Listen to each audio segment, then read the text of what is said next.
박수홍 결혼 전후 놀라운 소식 전과. 있는 재벌이랑 몰래. 박수홍 와이프의 미수 없는 과거.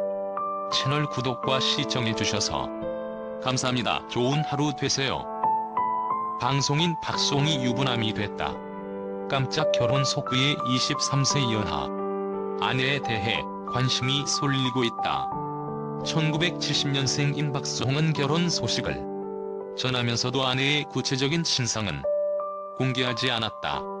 박수홍은 시글 7흑기에 앞서 부부의 인연을 먼저 맺게 된 것은 제1회를 함께 하고 싶은 사람을 만났고 서로에 대한 믿음이 깊고 또 그만큼 서로를 사랑하기 때문일 뿐 다른 이유는 없다.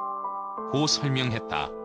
그러면서 남들처럼 크고 화려하지는 않아도 번듯한 결혼식을 못해준 것이 미안할 따름이라면서 제 아내가 된 사람은 비연예인이자 평범한 일반인이므로 지나친 관심과 무분별한 추측은 하지 말아 주시길 부탁드린다라고 당부했다.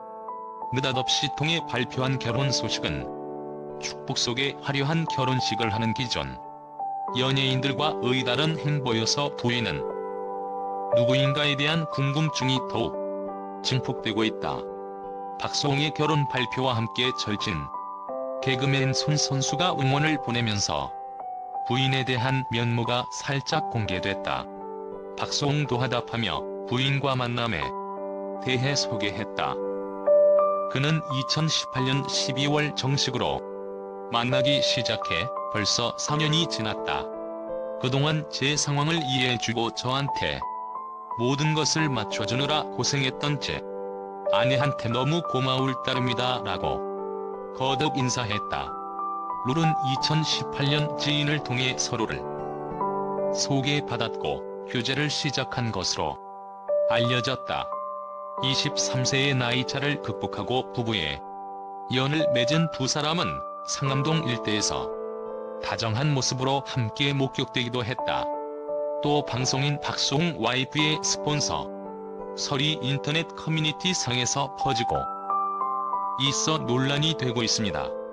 23살 연하의 박수홍 와이프 A씨가 전과가 있는 물티슈 업체 대표가 교도소에 나오자마자 A씨와 교제했으며 두 사람이 라스베가스로 동반 출국한 적 있다는 루머였는데요.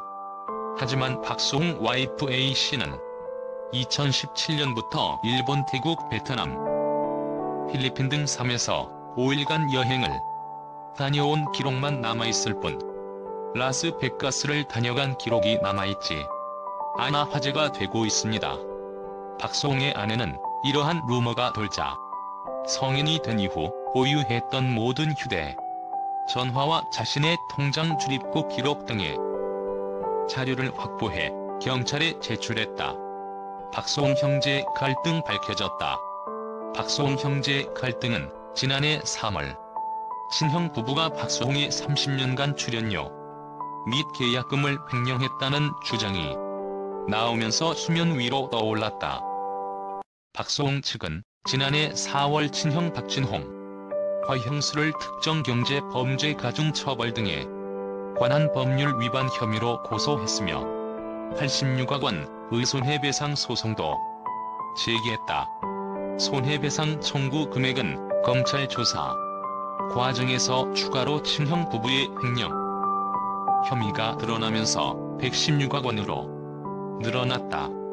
당시 박수홍의 변호인은 박수홍은 일제의 피해 보상 없이 양측의 재산을 7대3으로 나누고 함께 기부와 사회봉사를 하는 내용의 합의서를 전달했으나 고소장 접수 전까지 친형 측이 합의 의지를 보이지 않았다. 방송인 박수홍 친형의 횡령 사건과 관련해 박수홍의 절친 방송인 선수가 박수홍 선배님을 도와달라는 호소문까지 올리며 발벗고 나섰다.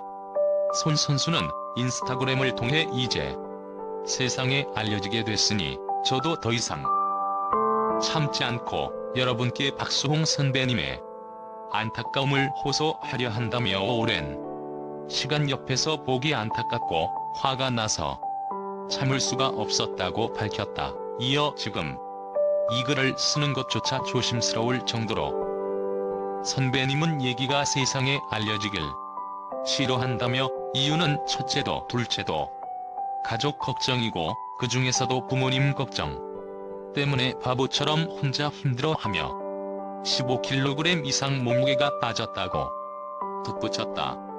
박수홍의 모습을 20년 동안 옆에서 봤기에 더욱 화가 나고 더 이상 참을 수가 없다는 손 선수는 선배님은 항상 형과 형수가 자신이 열심히 일해서 번 돈을 잘 재테크해 자산을 많이 불려 주고 있다고 굳게 믿고 계셨고 저 또한 그걸 믿을 수밖에 없었다면서 앞에서 형은 경차를 타고 다니고 다 숭이 것이라고 얘기하고 다니고 형수는 가방이 없다고 종이 가방을 메고 다니는데 심성이 그토록 착한 선배님이 어떻게 가족을 의심할 수 있었겠느냐.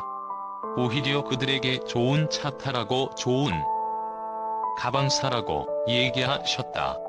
그때마다 그들은 수홍이가 힘들게 번 돈인데 우리가 어떻게 쓰냐며 거짓 연기를 선보였다고 전했다.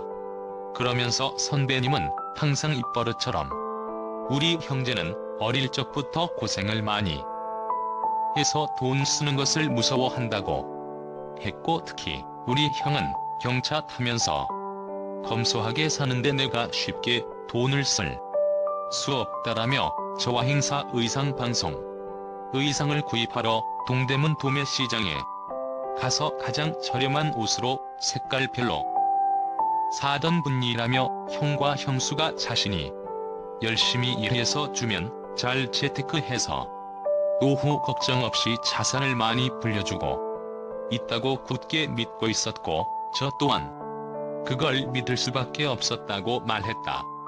손 선수는 그들의 최후의 발악이 가장 걱정된다며 다른 연예인 가족들 사건처럼 악성 루머로 이미지 흠집을 내려 할 것이다. 그래야 선배님이 힘들어하고 그들이 유리한 방향으로 합의를 볼 수 있기 때문이라며 여론이라는 게 배 터지면 왠지 그럴 것 같다라는 생각이 들게 하는데 다른 연예인들 가족 사건의 결말을 보시면 아시겠지만 그들은 다 거짓말인 걸로 결론이 지어지게 된다고 설명했다. 이어 손 선수는 이 상황을 알게 된 모든 분들 그리고 박수홍 선배님을 30년간 TV에서 지켜보시며 좋아해 주신 많은 분들께 호소한다면서 평생 고생한 박수홍 선배님은 또 생계를 위해 불안함을 가지고 계속 일을 해야 되지만 그들은 평생 숨만 쉬면서 편하게 지금도 월 3 수입으로 호화롭게 보내고 있다. 지금은 저 같은 동생보다 여러분들의 흔들림 없는 응원이 절실하다. 착하고 바보 같은 박수홍 선배님이 혼자서 그들과 잘 싸우고 다시 웃을 수 있게 힘을 달라고 호소했다. 이 글이 게재되자 심진화는 우리 선배님 진짜 너무 속상하고 너무 가슴이 아프다고 댓글을 남겼고 장영란도 가슴 아프다. 영상 끝까지 시청해주시고 소중한 시간 내주셔서 진심으로 감사드립니다. 좋아요와 구독 부탁드립니다. 감사합니다.